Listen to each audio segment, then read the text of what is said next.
At ito na nga, ayon sa Inquirer Net post, Romualdez face ICI.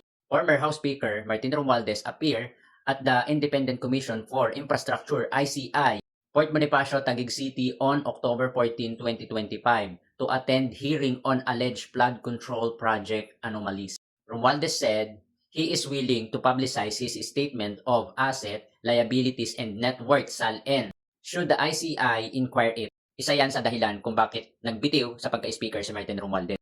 Yun ay para harapin yung mga akusasyon sa kanya na wala namang sapat na basihan. Bilang tiwala sa sarili at panatag na wala siyang ginagawa na kahit na anumang anomalya, kaya harapin niya ito. Nang walang balakid, nang walang impluensya.